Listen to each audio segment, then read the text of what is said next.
Hello and welcome to the EV Cafe Takeaway, a podcast focused on the zero emission future that we all hope for. Every week, I'm joined by a various member of the EV Cafe team, and this week, I've got Sam Clark. Welcome, Sam. Thank you. I'm very pleased to be here. It's not that often I get a chance to, so it's great. I know, and it's great to have you. But more importantly than that, and yes, there is somebody more important than you, Sam. Always pulling faces now. We welcome every week innovators, pioneers, and collaborators to our chat room. And this week is no exception. We have the wonderful Andy Eastlake. Andy, welcome to you. Good morning. Thank you very much indeed. It's great to be here, Paul. Good to see you, Sam. Great to see you along for the takeaway. Well, Andy, we like to do a little bit of desktop research before we get to the meat of the conversation, and you seem to do a lot on Twitter. Over 1,300 tweets, it seems. But more importantly than that, you are the founder member of ZEMO Partnership back in 2003. Wow, that's a long time ago. And do you know what? I saw a quote about you, and it says, Andy is a fantastic engineer and his enthusiasm for the profession is an inspiration. This was on your LinkedIn profile. So what we love is enthusiastic people, but Andy, what gives you that enthusiasm each day for engineering, which typically people don't think as particularly inspirational? Well, absolutely right, Paul. I mean, be careful going around my social media because sometimes on Twitter you do end up with some things that you don't want there as well. So, it's a good question. I guess I probably set out to be an engineer originally. I just loved working out how things work and how to make things better, and that's kind of what's driven me. So I didn't really set out to be sustainability and eco or anything like that. I was very much into finding out how things work and understanding, the tools that you could use to make them better in whatever way you define better. And I think I've mentioned previously that everybody defines better in different ways, and that's part of the challenge, and for me, part of the interest. I'm honoured to be here, being interviewed by the Electric Van Man, but I've got a couple of years on you, Paul, I think, and arguably I think I'd lay claim to being the original van man. My first car was actually a CF minibus. That was what I bought at the age of 17, and I am still, some of my college friends today still know me as Andy Van because we used to differentiate the Andys in our college course by what car they drove. So I am still known as Andy Van to some people. So I guess I started out in commercial vehicles and started out wanting to understand more about how things worked and what you could do and that sort of stuff. And I've ended up here at ZEMO, hopefully helping move that agenda forward. But it's been quite a long journey on the way. Yeah, and Andy, it is one of the things that has always made me look to you often for information, for wisdom, for if I look to somebody that I want to trust in the commercial vehicle industry, particularly around this transition that we're going through, I definitely look to you because I do know that you have an immense amount of knowledge that you've built up over the years. But how did it all start? How did that journey begin? Back at school, or was it family? How was it that you got that interest? Well, I wanted to buy a van at 17. Yeah, absolutely. So the first thing I would say, it's not an immense amount of knowledge. It's probably an immense amount of friends who've got lots of knowledge. I think that's really important. So as long as you know people who know answers, that's a really critical point. It's not what you know, Andy. It's who you know. It's definitely who you know, and whether you know them well enough. That's also the question. So yes. Well, I mean, the person that sort of set me on this journey was my father. He was a physicist by trade. Quite academic. He did a PhD or started a PhD, didn't complete it. And he was part of the sort of, the pioneers of lasers and all that sort of stuff in the day. But he always classed himself as an engineer because he saw that as what he actually did and what he was actually doing in terms of helping people, engineering solutions. And I guess that's what kind of set me on my journey. Probably the other key person that I would say took me to where I am now was my mother for obvious reasons, but she was actually the physiotherapist at Vauxhall Motors in Luton. And I'm, now they're in the Premiership. I'm proud to say I was born in Luton. There's a time where you wouldn't have said that, but I was born at Luton and Dunstable Hospital. So that was kind of my background. And when I went through school and all that sort of stuff. And when I came out and was looking for university degrees, engineering was what I, wanted to do. Because I had an affinity for mechanical stuff. I'd taken all my dad's motorbikes apart and failed to put them back together again, much to his annoyance and things like that. And then I looked for sponsorship. So one of the things back in my day, you did fixed sandwich sponsorship, a year in industry and then 3-year degree and year out. And I had 2 offers of sponsorship. One of them was from Vauxhall Motors, and the other one was from RSAF Enfield, the makers of small arms, rifles and things. And I figured I wanted to move people rather than kill people. So, I went with Vauxhalls and therein started the journey. So I was sponsored by Vauxhalls back in the early 80s and did my degree and years with them. And I guess one of the things that set me on my journey, I remember vividly one of the first projects I got involved in was actually looking at speedometer accuracy on, so this would have been Mark II Cavalier, I think, for those of you that remember that, the sports hatch shape, that sort of stuff. And I did a study with AC Spark up in Kirby, who used to do the speedos for Vauxhalls. And I found that you could actually make the speedos a lot more accurate than they were. And I sort of dug into, well, why didn't we do that? And from an engineering perspective, we could make speedometers to be within 1 or 2 miles an hour, but they were always calibrated to read quite a lot faster than the real speed. They legally have to be. And that was because there was this competition about, well, my Astra GTE can go 120 or this sort of, So the speedos were calibrated to be at the top end of the limit. And that was where it sort of, there's always different ways of looking at these problems. And that's kind of what I like now is, my perception as a purist engineer might be one thing, but the reasons for doing it a different way or approaching it in a different way might be perfectly valid or different. And I think that really is what I like is getting lots and lots of perspectives and then trying to work out what the consensus and the right place to be is. And I think the EV community is a great one for that. There's different reasons for having an EV and making sense of those to the consumer is something that I think is really, really interesting in terms of understanding what motivates. What's the hot button that's going to make people make that difference and take that leap? So that's kind of where it started, and all the way through my career, I think I've tried to approach it in that way, as sort of don't take one person's word for it. Ask lots of people, like I say, lots of friends and lots of perspectives, and then try and make sense of them all in your own mind to work out a way forward. So, Andy, I've got a question for you based on what you've just said. So it's really interesting to hear some of your background, by the way. We've known each other a long time, but I didn't really know anything about you pre the low CVP days, as ZEMO used to be back in the day. So at what point was there a transition into sustainability and a focus on that particular area, rather than obviously in the traditional Vauxhall days and everything else when EVs weren't a thing, of course, in the 80s and 90s, but now, it's so prevalent.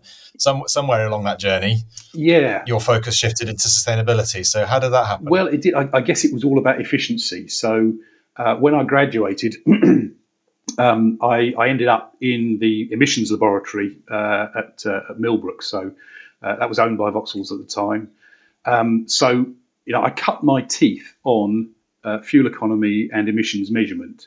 So that principle of how can we make things work better and more efficiently, whether that's lower emissions or lower fuel consumption, was really sort of, and that ultimately takes you obviously through hybrids, range extenders, and into EVs. And as you know, Sam, I'm still quite passionate about EV efficiency, even charger efficiency. We need to make sure these things are looked at with the same rigor that we look at the car or the battery itself, for example. And actually, one of my first jobs, so very early on, we were just starting to measure particulates. One of my first jobs was actually measuring the particle emissions from the IBC MIDI. And Paul, you'll remember the IBC vans coming out of Luton plant at that stage and things. So particulates were just coming on stream. I got into that, and I think what drove me was actually learning how to measure things better. So particulates, great example, these big lumps of stuff, how do you measure them?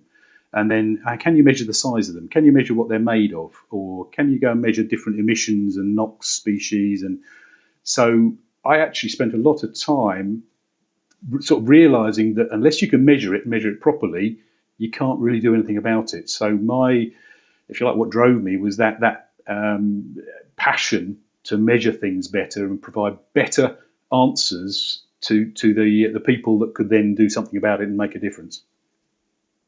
But I mean, Andy, what makes somebody think about the size of a particulate? I mean, what drove you to even care about that kind of thing? I mean, that's a really inquiring mind. Well, it's actually so that again, it's the other perspective coming in. So why are we measuring emissions? And those emissions, particulates, are from a health perspective. So what's the health impact of a particulate? A big lump, if we talk about particulates, they can be almost any size. A big lump isn't going to be that unhealthy unless it lands on your head and kills you, sort of thing, if it's the size of a brick. Really, really tiny ones can get ingested, breathed right in. They can actually pass through the walls of the lung into the bloodstream. So the size becomes important as to where it gets into you, and therefore what health effect it will have. And this science, and I'm absolutely not a health expert in any way, but the fact that the health experts were saying, well, size of particle is important, and then the composition. So if it gets a certain distance into your lungs, what's that particle made of, and therefore what impact will it have on your health? So my piece of the jigsaw was, well, can I help them understand those things? How big the particles are, how many of them are coming out of a vehicle. So we started out, absolutely, I mean, particles are measured in mass. So you talk about the mass of particulates, 10 milligrams per kilometre, whatever it might be. But that doesn't tell the whole story, because 10 milligrams in one particle is very different than 10 milligrams in billions and billions of tiny ones. So you have to talk about number and mass. And again, that's one of my passions, is when we talk about particulates today, don't just talk about a 30% reduction or I've got this much, in terms of particle. Tell me the mass, tell me the size, tell me the composition. Then we can start working out what we want to address. So that was an area where that was probably in the early 90s. We were doing some of the really sort of seminal work in particle measurement, and that actually was driven by work with London Transport buses on the old Route Masters running along Oxford Street. They had a real problem with air quality in London, and we started doing this innovative particle measurement with London Transport buses, because they were so what became TfL, obviously it's LTV in the day, because they were one of the leading lights in trying to understand the impact of their vehicles. And they are today. London Transport do some really good, or Transport for London, sorry, do some really good work in this space. So that was where that took me into buses and heavy duty vehicles and all of that sort of thing. So when did it all begin to? Because I mean, it's fascinating to me that at some point somebody went, oh, hang on, we've got this real issue with air quality. When did that sort of come on the radar first? Because I mean, I know ZEMO or low CVP kicked off around 2003, but where's the journey there? Yeah, so I mean, air quality was identified back in the 70s. Was the first. So 7220, the EC regulation, was the first air quality regulations here in Europe, and that was sort of driven by the States, by California. So there was a lot of work going on air quality through the 70s, pre even my time in terms of measurement. I was in short trousers then as well. So when I joined in the sort of early 80s and things, we were just sort of measuring NOx and particulates. So we were moving up, raising the ante. This was pre-catalyst days, of course. But what we were doing is suddenly coming into electronic fuel injection, which changed the game. And I guess that was one of the things, I was brought up with carburetors and things like that. But electronic fuel injection and the ability of electrons to control stuff was just mind blowing in terms of that interface between controlling a mechanical and a combustion system with electronic fuel injection things, and electronic spark control and things. And that's what really part of my passion about electrons is they're so fungible, they're really, really good, they're really rapid, so actually you can do some amazing things with electrons that you just can't do with mechanical stuff. So as a mechanical engineer by trade, I've pushed one of my daughters into electronics, I'll be honest. That's where the future is. So but yeah, air quality was one of the big drivers through the whole of my early career. When low CVP started, it was, it had a mandate on air quality as well as low carbon. So we really didn't start getting into carbon and fuel consumption measurement until quite late on. It was an air quality problem from vehicles. And I think it's fair to say we are getting to grips with that. The air pollution from combustion engines. I know this is the EV cafe, but we do still have a lot of combustion engines and people are still buying more of them than they should at the moment. So we have to address that as much as possible as well. And whilst we transition to a zero tailpipe emission. But I think that's where you come into, zero tailpipe is one thing from the EV. We as a community obviously know about the tyre and brake wear and particulates from tyres and brakes. Are very, very complex and an awful lot of misinformation out there, I would say. But it is something we need to look at and we need to address as well. Yeah, Andy, I was about to. Sorry, Paul. I was about to just add a quick point as well, and I think that, as you know, I ran a logistics company in London with fully electric for many years, and air quality wasn't really a thing even in 2009 when I started per se. It was sort of, well, it's a good thing to be electric, but that was about it. Obviously air quality was a factor, but it became more and more prevalent as the years went on, and it's not just about the vehicle's emissions, is it anymore? It's about the dirt on the road. It's the tire wear, the brake wear. All those things are now becoming more important, and measurable. So I guess it's shifted from electronics helping injectors on engines through to actually particulate matters in all walks of our life. Yeah, I think it's been an evolution, Sam. So when I started out, the emissions we were worried about were hydrocarbons and CO. So we were worried about basically a lot of fuel just passing straight through the engine and through the exhaust. And I did a lot of work on fuels and a lot of the early work on the auto oil program, looking at different emissions and things like that. As we got to grips with that, and we got much more efficient engines, higher pressures, and NOx started coming to the fore. As diesels became more prevalent, particularly in light duty, obviously particulates. So we've actually gone through a series of cycles of focus on hydrocarbons and CO. Then a focus on sort of NOx and particulates, then a focus on species of NOx, so NO, NO2, N2O, and then particulate size composition. And now, exactly as you say, we've we've now got zero tailpipe emission vehicles. So what's happened is that the particulates from the tyres and brakes, they've always been there, but now they're a big portion of the problem. Biggest emitter. Because the problem is so much smaller than it was 20 years ago, 40 years ago when I started. So you're absolutely right. And there's a report just published yesterday, actually, on some of the early work on looking at how to measure tyre and brake wear. And boy, is it tricky.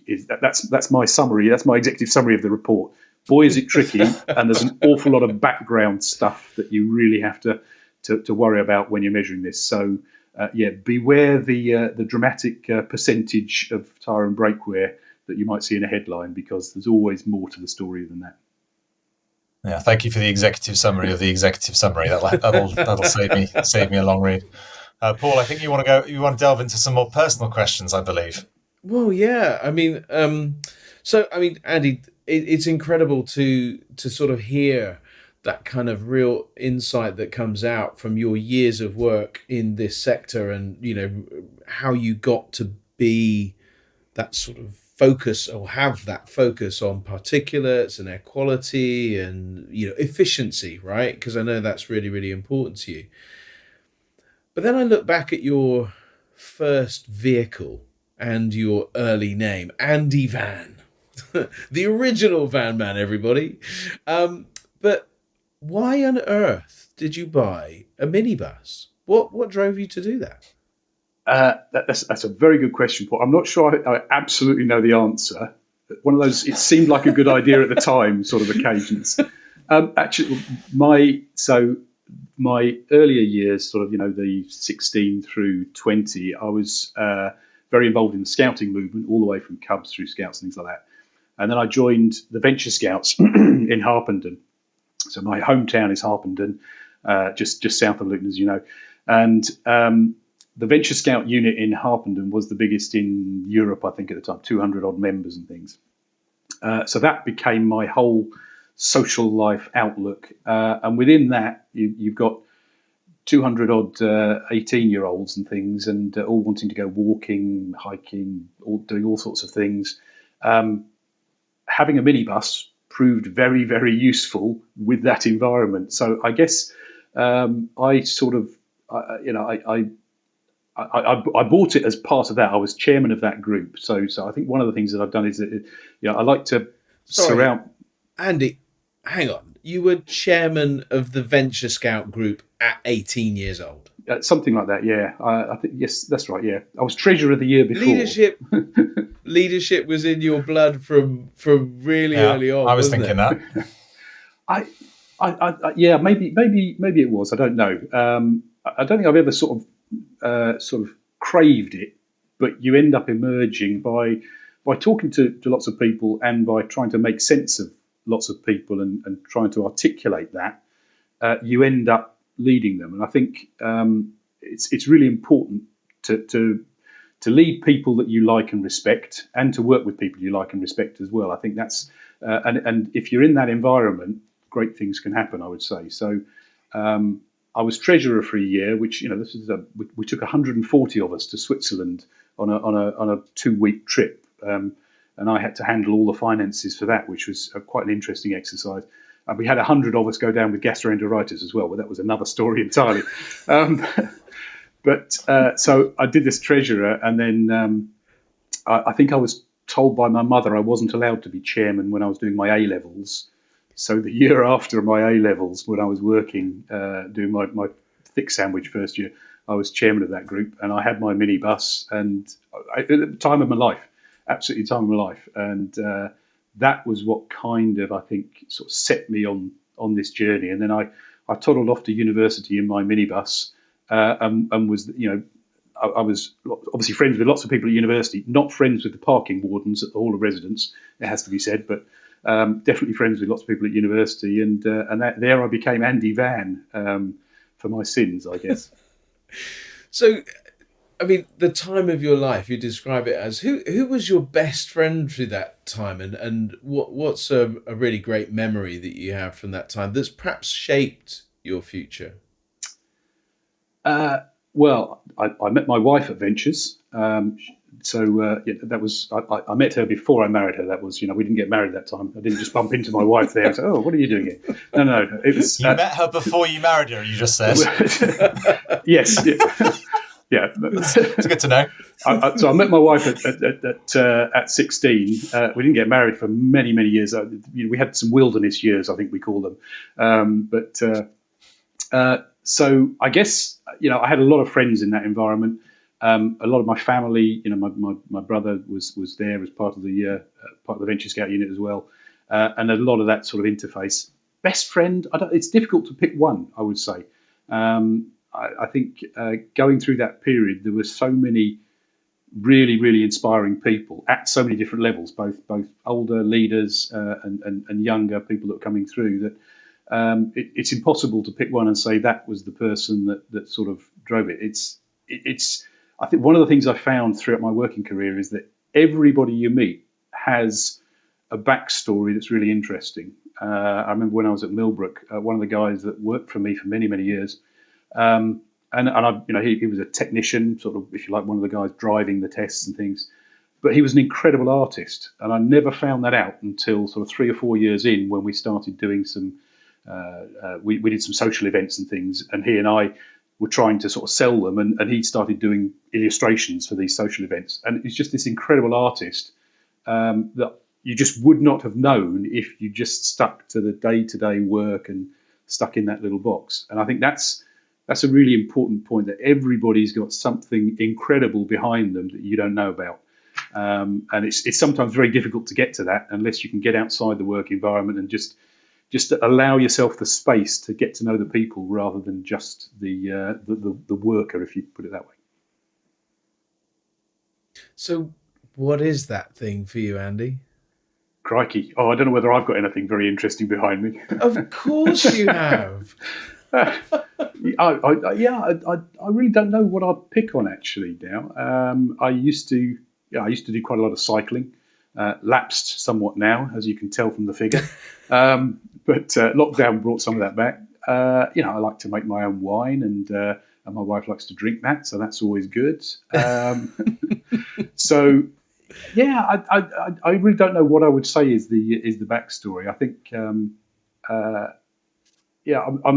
I'm genuinely interested in the work that I do. So, I will go and dig around these things and try and find out and read in the background and try and talk to people sort of offline. And that's probably one of the criticisms is now I find it more difficult to switch off from work than maybe I should. So it's really important to try and sort of make that space. I think sometimes to stop thinking about it might be a passion, but you do need to sometimes take a break from that and go and do something entirely separate.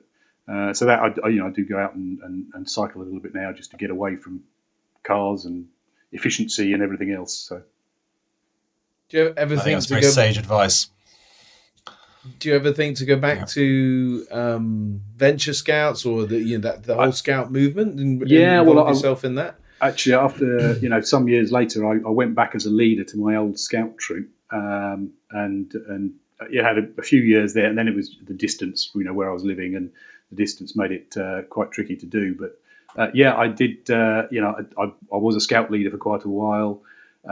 Really enjoyed that. I went and was governor of my girls' school, primary school, and ended up chair of governors as well. So that's all those things that you end up sort of dropping into these. Probably because you don't step back when they ask for any volunteers. I guess that's the question. That's the reason, rather than anything too rewarding. But so I've just sort of emerged into those situations. That again, I stopped the governor role when I moved into London, when I took over at ZEMO, or low CVP at the time, because it just wasn't compatible with the sort of commute and things like that. So finding time and finding these activities outside of your work life, I think, is really important.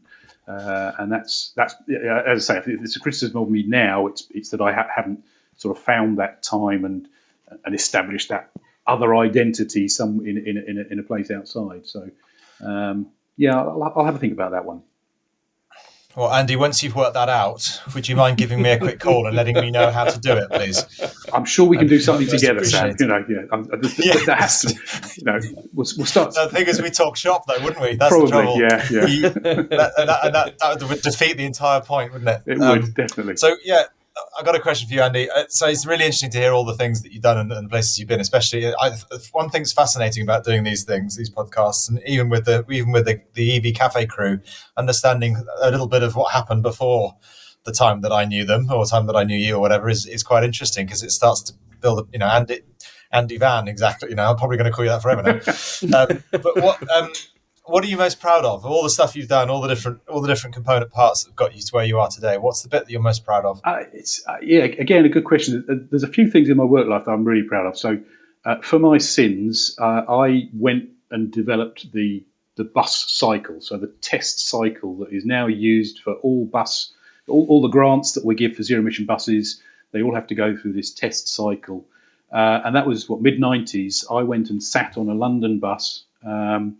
Route 159 from Brixton Garage up to the top of Baker Street, and I know it well. 4:30 in the morning, going out of Brixton Garage, the bus was full. I could not believe this. It was the old route master again. So that test cycle, again, this was part of London Transport Buses. They were they were at the leading edge of wanting a real world cycle. We all talk about real world and all this sort of real world WLTP. I've listened to some That's of the not real previous. I'll come on to that later. But this bus cycle was, it was this very, very sort of odd and transient, low speed along Oxford Street, as I say.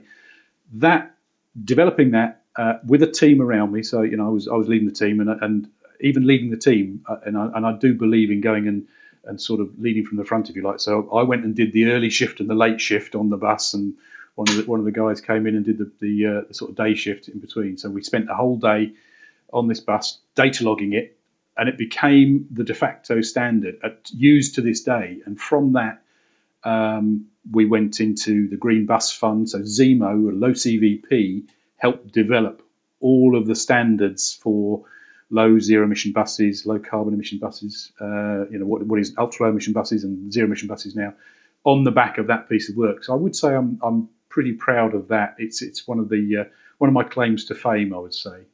One of the other things probably that reflects the time at low CVP, and again this won't resonate too much with an EV cafe crew, but finally getting the introduction of E10 as a fuel.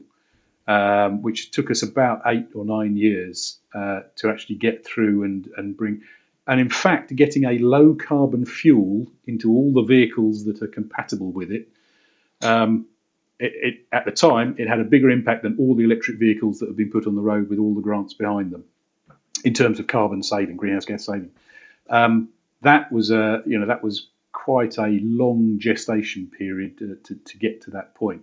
I've done a lot of work in fuels, and I'm a great believer in making whatever you've got as clean as it can be, whilst you then choose the next best thing when you're buying a new vehicle or upgrading your house, whatever it might be. Always try and go that step further with the cleanest and best technology next time. But whilst you're sat there, not everyone can afford to change everything around them. So what can we do to help them in the meantime? Cleaning up vehicles, driving them more efficiently, all those things are, a very valuable piece of the jigsaw.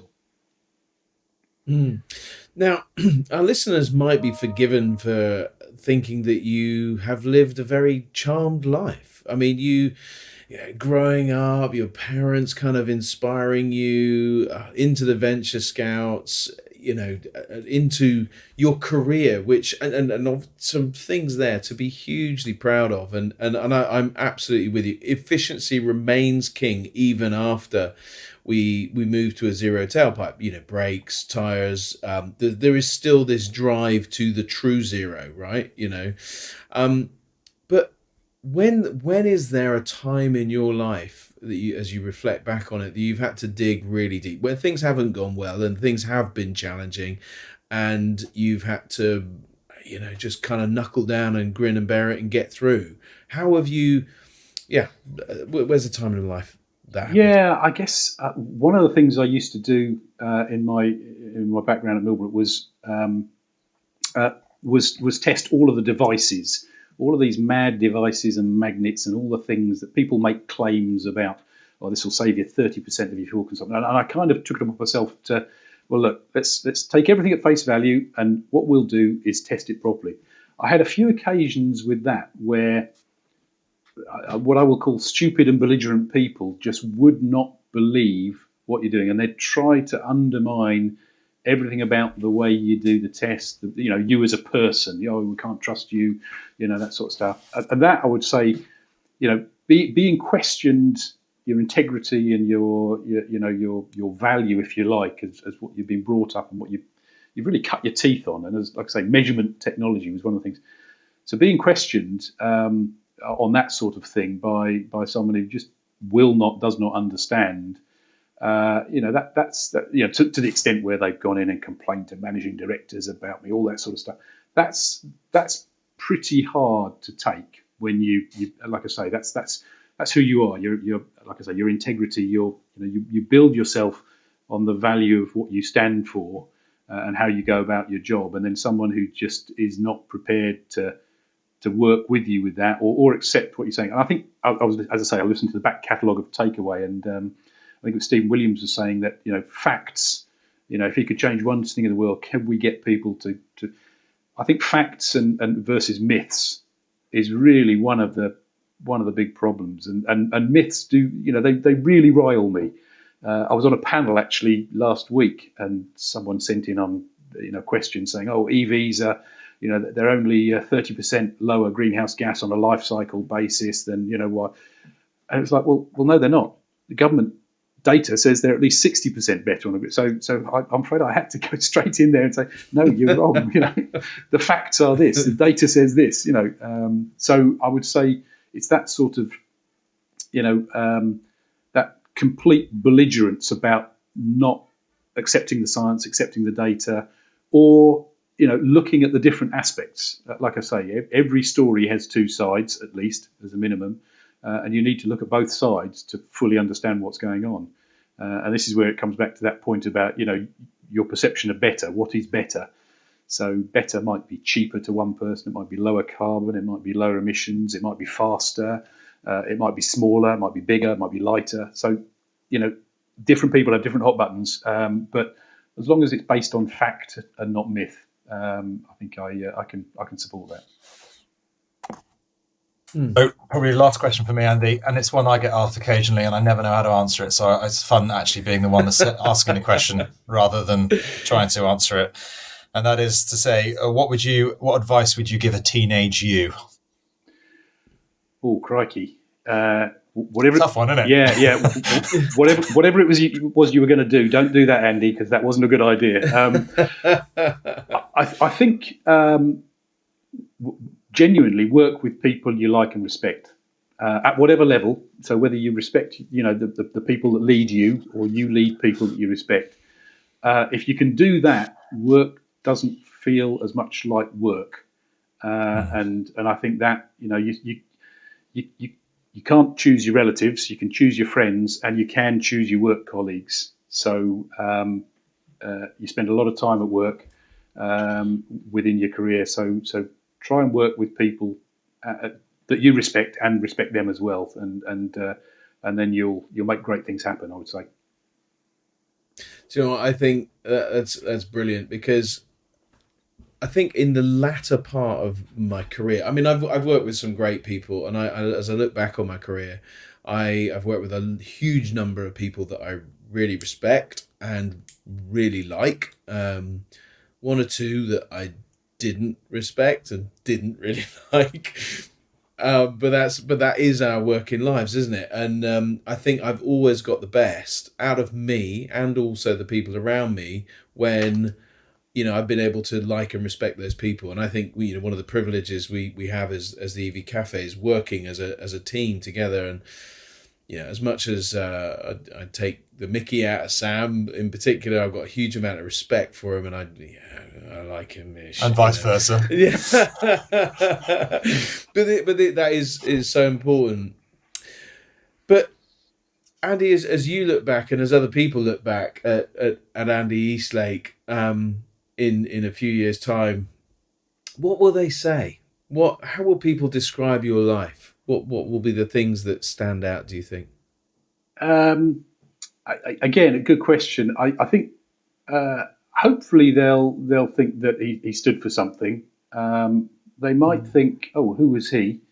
I guess in many respects, I hope that they look back and they think, oh, Andy, wasn't he Ella and Hannah's father? And look at what they've done. And if I get to that point, yeah, I think that's a success. That really resonates. Yeah, I look at my kids and think, yeah, I hope they do something, and I hope they think, oh, they're Paul's kids, aren't they? And there's some stamp of me in them, and that sort of generational thing. Sam, you're looking philosophical. No, I was just listening to you guys, and it's making me smile that my kids were Googling me on the Tesla screen this weekend, and they find it fascinating that they can put my name in and things pop up. But it's I guess it goes back to the legacy point, doesn't it? We're all wanting to leave a legacy and hopefully leave the planet in a better place than we found it, and our children are part of that, the recipients of that work, right? And so it's important that we keep that journey going, to the next generation. Absolutely. I think my younger daughter's actually going into motorsport, so she's got a placement with one of the Formula One teams, and I spent all my time in road engines. My colleagues at university really went into motorsport, and all the time through that, you'll have heard this. That motorsport sort of bleeds down into road, and the technology develops. Sustainability, we are now bleeding back across into motorsport. Yes. We're looking at the fuels. Electric vehicles are on the road before they were on the racetrack, and I think that is a really encouraging sort of trend that the road is now taking back in and feeding back into leisure and sport, and in that mode. And that, so I see my daughter, as I say, having been brought up with electric cars around. I mean, I was driving electric cars in 2007, 2006, and probably off and on. There's one famous occasion where I borrowed a smart EV to pick my girls up from school. Of course, a smart EV only has one spare seat, so one of the girls walked half the way, and then they swapped over, and as we drove back. So they've experienced EVs, the good, the bad, and the ugly, over those years. But now feeding back into motorsport, and how can we look at that being sustainable? That's really satisfying. Yeah, you had me worried then, Andy, for a minute. I thought you were going to say you've been driving EVs longer than me, which would just ruin my intro for the rest of my life. Well, I was hopeful then. I was like, oh, please say it's earlier. Andy's the sort of person which I think statistically was probably going to knock me off my perch. So I'm quite delighted about that one. But yeah, just the point on the racing thing. I noticed that I was reading the other day about the development of engineering and technology into Formula One, and the fact that the drivetrain, or the proportion of power attributed to the electric motors rather than the combustion engine, is shifting from 20 or 30% to maybe 40 or 50, I think, going in the next few years, which is, again, an incredible sign. I wonder how that's going to impact on Formula E in the longer term, but I guess it's all for the right reasons, and it's interesting to see that, as you say, that sustainability agenda is coming from the bottom up in terms of pushing these highly emitting vehicles into a high performance but electric high performance solution instead. So it's nice to see that progression happening at a quicker rate than I was expecting it to, actually.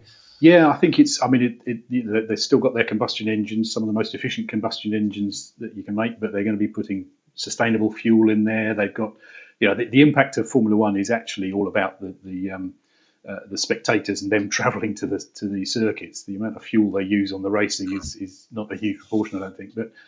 And then, motorsport all the way down. Formula One's the pinnacle of this huge industry that's got passions, involved in it in terms of motorsport. And as I say, that the shift back into that, I think, is really encouraging. So whatever we can do, it's not something we as ZEMO really get involved in, but motorsport, we're focused on road, and road is still the big area. That's where the greenhouse gas problem lies. So I think I've got a job for a few years yet dealing with that. But to see it bleed across some of the things that we've been doing, to bleed across into other areas, and we're seeing that into marine and aviation and other areas. It's really encouraging to see that progression and feel like you were part of something, at the start of some of these things. So more to do, but lots that I think we can lay claim to success already. Well, Andy, it's really important that people get to know the business that you've grown up in terms of ZEMO partnership, and it kind of would. Do you know what? I think we could have done this at the beginning, but. Give me the lift speech on ZEMO partnership, and then tell us where we can find out more and how people can, because I know we it's a not-for-profit organisation, so people could support it and support your work. How can we interact with ZEMO? Yeah, so ZEMO partnership, as you said, Paul, we're a part government funded, part membership funded, not-for-profit partnership, trying to accelerate the shift to zero-emission vehicles. So that's what we're here to do. It's all about working together. You speak about collaborators. I think hopefully we embody that principle of collaboration and trying to work together. Sometimes that takes longer. Getting consensus can take longer than just charging off with your own view. But arguably, it's a more robust solution when you get there and you deliver it, whether it's into government or into consumers, as Sam and I have been working on for many years. ZEMO.org.uk is the website. It's our 20th anniversary year. We were started in 2002, 2003 at a time when the automotive industry was going through a really radical change. It was in quite a difficult place. Carbon was just coming onto the frame, and it was about UK automotive industry trying to grapple with low carbon. I would say we're actually at almost an identical position now with UK automotive industry trying to grapple with electric vehicles. You know, the headlines that we see and the challenges that we're all part of, battery gigafactories, and so a really, really interesting time. And I would say more now than probably any time in that last 20 years, we need a ZEMO there to help bring people together and try and work with all of these other complementary organisations. We work closely with the APC, with the Cenexes of this world, the EST, some of those bodies, a lot of the trade bodies. Everybody's got a role to play, but the trick is bringing them together and trying to build consensus. And that might be on something as simple as the words we use for chargers that Sam and I are talking about, but it might be on what the policy around trucks should be, or buses, or how we take fuels to zero carbon fuels, whether we indeed should use them on the road. So lots and lots to grapple with, but zemo.org.uk, hopefully we'll be around for the next 20 years and still doing what we do. And in an ideal world, when we get to net zero, our job is done, and I can pack up and retire into the sunset. Well, Andy, I'm hoping that we all get an invite to the 20th anniversary party. I mean, there's got to be a party. And so, where's my invite? 2 weeks' time, we've got our 20th anniversary conference at City Hall. I'll send you the invite personally, Paul, I promise. Down at City Hall. Do you know what? It's currently, what time is it? It's currently 9:33. I can't see the clock. Thank you, Paul. 9:33. At 9:17 this morning, during this podcast, I got an email: anniversary conference and celebration, ZEMO 20. So already got it. Thank you very much. I'll make sure yours gets to you, Paul. Personal invite. Oh, fabulous. Thank you very much. Well, Andy, listen, it has been a pleasure. I mean, there's so many other things that I would love to talk to you about: autonomy, hydrogen, micromobility, the changing landscape. I mean, there's just so many things that I know that you're pretty much expert in.